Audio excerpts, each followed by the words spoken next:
The ice is not a mirror. I make smooth out of chaos, and most nights that's enough biography. My name is Sam.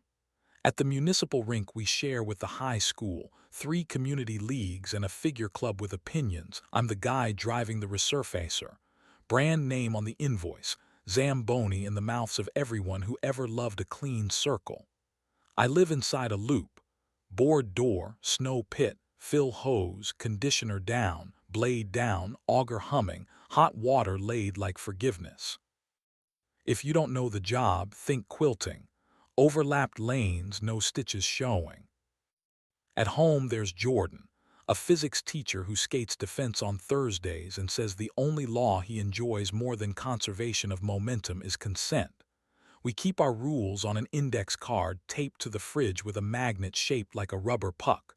1. No afters without names and minutes. 2. Compliments open no doors. 3. Hands belong to what they're holding. Last winter we added a 4th after a sideline cameraman reached for my jaw to help the shot. It reads, "The ice is not a mirror." The rink smells like damp rubber and coffee that forgives you. The compressor hums a note I've learned to trust more than compliments. When the schedule's tight, it's 12-minute turns. Horn, doors, out, 2 fast laps to shave the scars. Overlap the straights by half a blade, lay 70-degree water that will freeze smooth if the air decides to be kind. I make my first pass wide to give myself the gift of margin. In the corner by section B, there's a seam that always wants to teach me humility. I bring the conditioner up a hair and let the towel talk.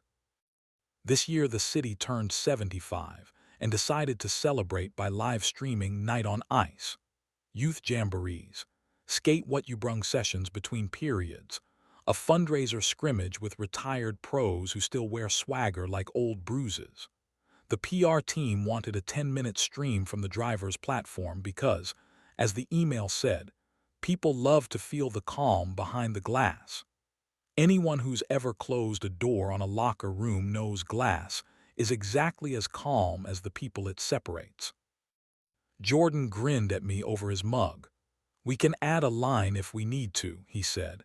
He was headed to the high school early lab practicals, a hallway full of teenagers who wanted to turn momentum into excuses. "Promise me," I said. "No afters without names and minutes." He tapped the index card like a blessing. The week before the event, I did what I do. Checked the blade height and the auger chain, swept the pit, washed out the snow tank so it wouldn't sour the air, ran the dump cart, and made a stencil map of my ideal lanes so if a camera watched, it would learn something true instead of something pretty. I taped a yellow line on the concrete where I want bodies to stop when the board doors are open. I wrote no REFLECTIONS and stuck it by the glass because camera lenses love stealing more than they're owed. The crew showed up smiling and soft-shoed. The on-camera guy was named Cole, a human exclamation point in a borrowed scarf. His producer, me, had practical hair and the patience of people who can't afford to be seen trying. 10 minutes with the wizard behind the wheel, Cole said. Make us feel the magic. I said magic had the night off and discipline was covering, which made me snort in a way that told me she'd been waiting all day to like somebody. We rehearsed once with the doors shut. I explained why I drive straight down the middle first, the ribbon down the gift, and then spiral out to catch the mistakes with water so clean no one knows it's water. I explained the blade depth in millimeters, the snow screw, the conditioner, why the towel matters more than logos on the boards. I said what I always say when cameras come near places designed for eyes. Transparency is where you stand, not what you steal. Me wrote it down. Cole said, "Love that," in the voice people use to love slogans. The first stream slotted into the calendar between a 10U game full of kids who thought edges were a suggestion and a figure practice where the coach's eyes could cut tempered glass. The horn sounded. I pulled out, dropped the conditioner, and felt the job settle into me like it was the one wearing the jacket. The chat, me told me later, filled with hearts and reverence as if clean ice had cured a disease. Cole asked what temperature the water should be. Hot enough to melt the top and cool enough to forgive you, I said. He asked if the blade ever scares me. Scared is for people who deny physics. I prefer respect. Then he did what cameras ask men to do, rearrange each other. You've got a little glare on your cheek, he said, thumb already rising like a reflex that wanted a pat on the head. I moved my face a centimeter, enough to leave his hand talking to air. The ice is not a mirror, I said. Hands belong to what they're holding. The spill tank handle in my right hand felt like a boundary I hadn't needed to introduce until that second. On the bench, a 10U goalie watched me with a seriousness that would have made rules if we'd asked him. Me coughed her crew into place with gentle competence. Cole slid his hand down to the camera where it belonged. I ran the towel wide on the last corner because the seam by section B remembers. Between streams, the schedule tightened. A mite fell, cried the cry that makes grown men consider softness a sport. A teen hopped the dasher to flex for a phone and got a lecture from a volunteer who has never once needed a microphone to be heard. I filled the tank with hot water, careful not to breathe the steam the way grief asks you to, and checked the blade like I check my heart after a near miss. Is it still sharp in the right places? The second stream was scheduled for the fundraiser scrimmage, a 10-minute carnival of men with bellies under their nostalgia. The retired captain, who still wore the letter on his mouth, thumped my shoulder with affection and left a smear of puck in his glove. "Make it fast, kid," he said. "We've got old legs." I wanted to say old does not mean special, but the horn said it first. Cole wanted a truth moment, his words about trust. "People love seeing behind the scenes," he said. "They love feeling like the city lets them in." "We let them on," I said. "Letting them in is a different verb." He grinned like he'd auditioned that smile. We went live again. I dipped the conditioner at the hash marks where cheap turns chew the sheet and raised it a hair where figure edges carve honesty. I talked about air temperature and humidity, and why sometimes the cleanest thing you can do is wait an extra minute while the glycol tires of being warm. Halfway through, two creators from town, men with gimbals and confidence borrowed from their followers, slid under the yellow tape to get the angle. One reached toward the board door, toward me, just as I pivoted. The resurfacer weighs more than apologies. I braked. The auger thunked the way it does when it wants to be mentioned in the report, and my mouth did the thing it does when rules wear boots. "No," I said, not loud, the tone that makes muscle memory your ally. "Back of the line." Me cut the feed like a mercy. The men did their best imitation of good people. They moved when asked. We finished without incident and then had one anyway.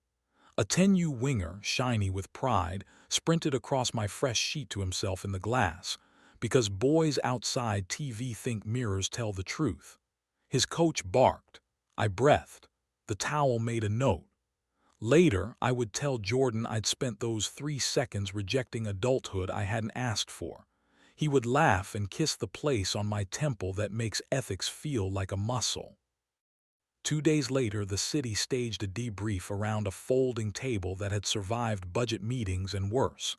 Around it sat me, a deputy director with a tie that believed in itself, Cole with his charming contrition, and 2 creators who smelled like brand deals. "We want to harmonize," the deputy said. "We want access and respect. We want nouns and verbs to stop fighting," I said. Cole spoke first because it was his turn to. "I confused frame and lock," he said. "I wanted intimacy and reached for control. Thanks for the lesson." Me proposed putting a sentence on every event badge next year. "The ice is not a mirror." I asked for, "Hands belong to what they're holding." The deputy nodded like compromise was a language he could remember if we gave him a week. We wrote 3 policies that felt older than our pens. A 1-meter tape line inside the board door at every rink event. Camera maps that state where cameras may be, not just where they may not. And a practice of having crews say out loud on mic what they will not shoot before they start. Make the no part of the choreography, me said. Let the choreography be small, I said. A week after L night, a kid showed up at the rink alone with a folded page and the shape of someone auditioning for a better version of himself. "Can I read something?" he asked. "Not on camera." He stood by the penalty box and read 3 sentences about the first time his stepdad laced his skates and how the ice felt like a sentence he could finish without help. He left the paper on my platform. I keep it under the index card on the fridge now. It wrinkles when the magnet slides, which feels like the right kind of maintenance. If you want a moral, I can't help you. If you want a checklist, I have those. Sweep pit, check chain, listen for a new hum, leave the sheet better than you found it, say no before you need to, don't let a camera teach the rink what it is. The older I get, the more I think boundaries are kindness wearing work boots. A no said at the right time is the kindest gate a city can have. Back home that week, Jordan added a 5th line to the card because his lab had a crop of kids who wanted to skip to momentum without Mass 5. Thank the person who keeps the door before the person who brings the light. He wrote it in small letters, the way you write a truth you plan to say often. We ate leftover pasta with the TV off and told each other the boring parts of our days until they turned into the meaning. Sometimes I replay the inch my face moved when a stranger's thumb tried to decide for me. Not out of triumph, because it belongs in the file labeled proof that quiet is preventative medicine. Sometimes I think about the time the compressor failed at dawn and the whole hockey city learned to wait. The relief in their faces when I drove out after the repair felt like a choir that doesn't need to be thanked. Sometimes I think about the Zamboni inventor, who must have loved a lane that lined up with another lane, so much he took it personally. I haven't told you about the time a puck rang the glass like a doorbell, while 2 kids argued about who gets to be captain, and I thought, we are all going to be fine. The sheet will make grown-ups of us. I haven't told you about the old goalie who wipes his crease with a tenderness that embarrasses violence. I haven't told you about the volunteer who knows exactly which screwdriver will fit a hinge that wasn't born here. All of those live in the same drawer as the spare towel and the little squeegee and the hot water key. Tools against spectacle. If you ever come to our building and see the board doors open and the yellow tape laid like a sentence that prefers to be read, don't duck under it. Watch. The conditioner will come down like a quiet decision. The towel will lay a gloss the camera can't keep. If you feel the itch to fix my collar for the shot, look for the centimeter, the small smile, and the sentence we printed on badges and wrote on the floor and taped to the refrigerator. The ice will still hold you in the morning. That's the only applause I ask for. And when the horn goes and the doors close and I'm back on my lane, remember this. I don't make miracles out here.